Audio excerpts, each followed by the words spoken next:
Mafam, South Korea, Yuyong County, Matam, Nungtil Punga Humakai, April Kuntaruk, 1982. Nipama, Magi Nungsina Vinpiduga to Minari. Mahak Tabok Kadabasu, Mahaktangaravani. Magi Punsida, a pen penda, Todokia Sagunara Lamuksu. A Sukwibasi, a Sauboma Pantonda. Sumnagi mi amoiduna adum lelakpani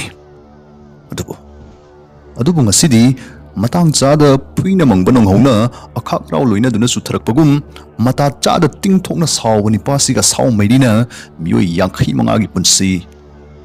matam lohen gadori hat gadori ni pasi maming ubam kon chahi kuntarit suraba Korean police officer amane Prajabungak senduna leibaki seba tawduna leigadaba misak amana karidagi lakna fanabu ngamdaba mi hatpa killing machine na moirkiba ubam kongi oinadi mahangna tumningaida mathabak tinna makak tongslakhi magi girlfriend chumal sunna tindu tanthoknaba makuna kapthokna honarubada ubam kon mikap tholakhi aduga maram sungsa sada kanthi thokpam khai hekta sogale magi nupina tin macha makak lauthokna bona rubuduna ubam kon gi thanungda ngangai yaip thina tumduna leramba hingcha bug salondu mamit singaknaba masanik tuna hawdok pirubaga hata akramale naya ka thurkana makol tolakana man ngang bukak taw haiba namja namtheknaba ki besakta mamulam laga ubam kon yumdagi mapan tholaki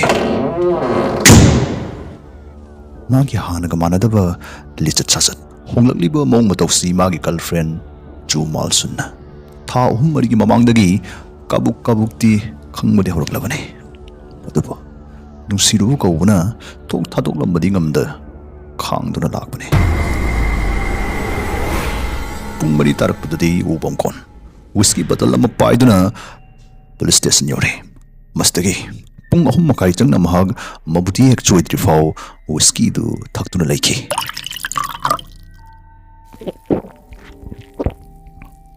numidang pung taren makai tarak pada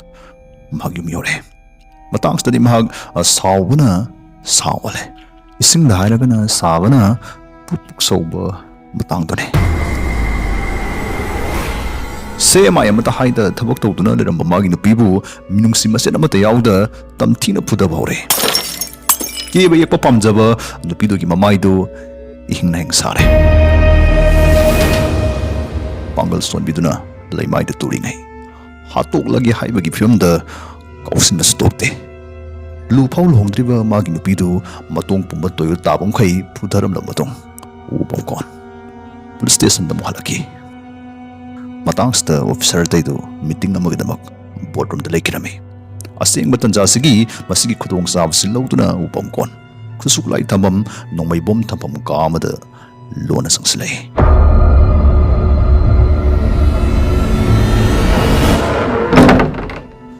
Kastagi mahangna semi automatic M2 carbine ani round chamri pura kamna badugumba .30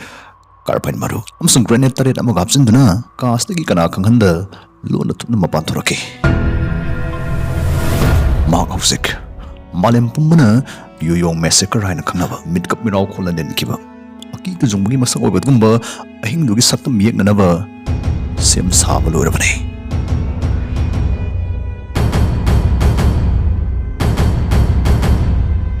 khonggang kharagi canvas ta nongmaina turi oibada Kali thuki haibadu madu khangminasi numidang mapan makai police station dagi rablaptan leiba khunggang dugi post office tu tamna lak pagi lambida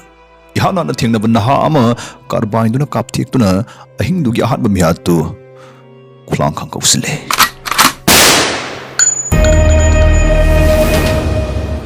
masing matungda inang nagna leiba post office tu tamna sangsanki aduga mathau tawduna leramba nupi ani kanano karino hangba sunang nang handa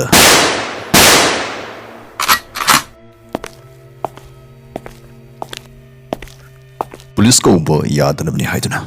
Mipung khudingmakpu yegnabani khalabani pasna khungangdugi telephone line sing kaptatki. Numidang pung tara mapam sigi chanabi oina khunjasingdu numidang kethel kanari.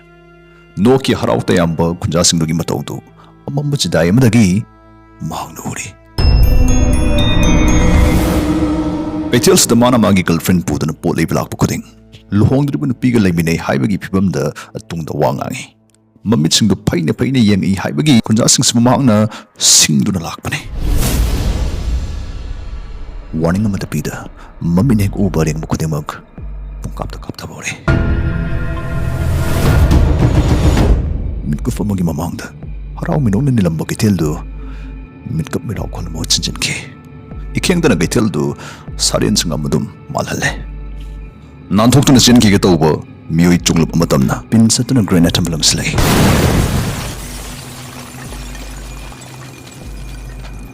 Tanjas na magi girlfriend chumalsun mihar pung olba kithelsda ta jenslay. Laibak thibdi ubam kona magi girlfriend yawi khanglibra khangdabra karbain don silaktuna makha ta na setha bore. Magi girlfriend su nomi maru saruk thunglaki. Adubu uchinna china thawai mangdaba maphamda palhongdabana mamakti hingmadi hinghauki. Mastagi ubam kon Jahi tarani pangini pam chamabu karbain duna namduna hostess haidi masang ngaklo ina sinaduna thangnabu khulme kai panglaki. Mahna chathariba halingdaba mihar ki pausi mahna thau puriba station da pau phangki.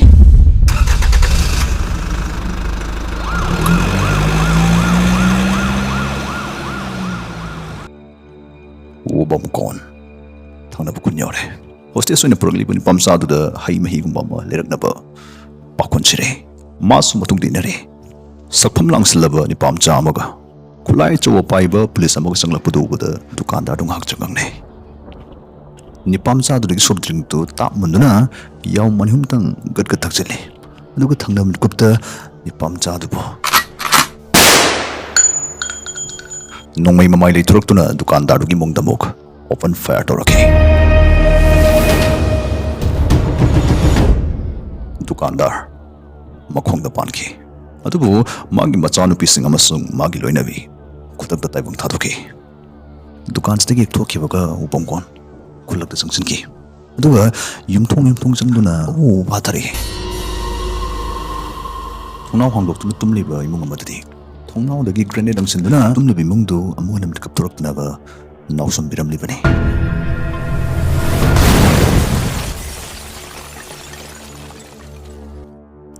Botnong megi makolsi sum toimalakpa amsung sum naksilakpadagidi khunja kya lowda senthaduna phau pami marakta lotpa hunari nongmaya kap khudingi mana sage kumlaw khongbaduna oiniba matawdo karina sungkhang khangda arapdagi tariba loliba khunja singdu kimna thakthak ninglami khungangdagi khunja tarani pan hatolamnaga ubongkon thangnaba mathangi khundamuk jabingna chatki hingnong yai baro mahakna sanglamba lerak kulaksan pulisna yumsin bahore adubu mahakti naitum chidai daraiba khungang amadamuk yausilaki jahi humpu mathaki halamana ahingduda saurung larang kulai paituna lagliba ubongkon bokirame aladna aibungo kari kaidobo yawboge suk thenglaba hingsidabo kura North Korean ni janama khunggang sida lotun leri tawde khoi ngasai thi humbai thabuk sum sa tharakpane ahing dil khaida laibaki seba tawjaribani habigi bahapta halladuna apapata kanthabangam drap sadhu chakcha khomam dang samina khisi ising yaw mamator su thaklako haiduna harau manungda koksinki andugi imung manungga punna chamin thakmina budar matong wari watai sum sa phori ubam kona magi tolo pikpa masong posting mapam sigi wari sum salingai imung dugi khwaya tola tang nipa dugi masuduna wa maruk thaslei chumna tharakpanate nipam saduna ubam konda magi nongmai do sing mamande sanapur ki malesni angang dugi wahi paring dulurapada magi nongmai du chama sing mani tangnaba dining table dugi akoi bida phamniba mipum kudingma amamam toina yumstagi thorapudasu ꯃꯥꯅ ꯂꯝꯕꯤꯗꯨꯗ ꯂꯩꯔꯝꯕ ꯃꯤ ꯈꯨꯗꯤꯡꯃꯛ ꯊꯣꯏꯗꯣꯛꯄ shooting game ꯑꯃꯒꯨꯝ ꯀꯥꯞꯊꯠꯇꯨꯅ ꯃꯥꯒꯤ ꯑꯔꯣꯏꯕ ꯄꯟꯊꯨꯡꯐꯝ ꯈꯨꯟꯗꯨꯒꯤ ꯆꯤꯗꯥꯏꯗ ꯂꯩꯕ farm house ꯑꯃꯇꯝꯗ ꯂꯥꯛꯈꯤ꯫ ꯎꯄꯝꯀꯣꯟ ꯐꯧ ꯄꯥꯝꯕꯤꯅ ꯏꯀꯣꯏ ꯀꯣꯏꯁꯤꯟꯗꯨꯅ ꯂꯩꯕ ꯐꯥꯔꯝ ꯍꯥꯎꯁꯇꯨꯒꯤ ꯊꯣꯡꯖꯤꯟꯗ ꯂꯦꯞꯂꯛꯈꯤ꯫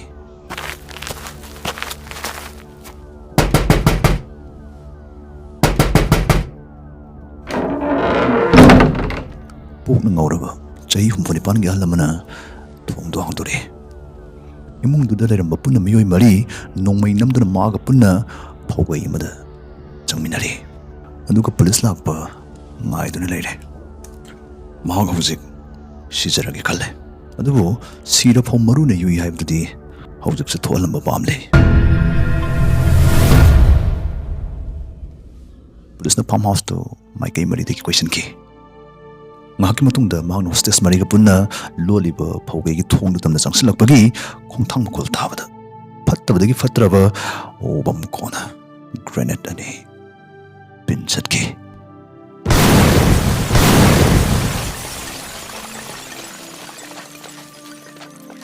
ꯃꯈꯣꯏ 5ꯒꯤ ꯃꯅꯨꯡꯗ ꯆꯍꯤ 64ꯒꯤ ꯑꯍꯜꯗꯨ ꯈꯛꯀꯤ ꯉꯥꯎꯈꯤ꯫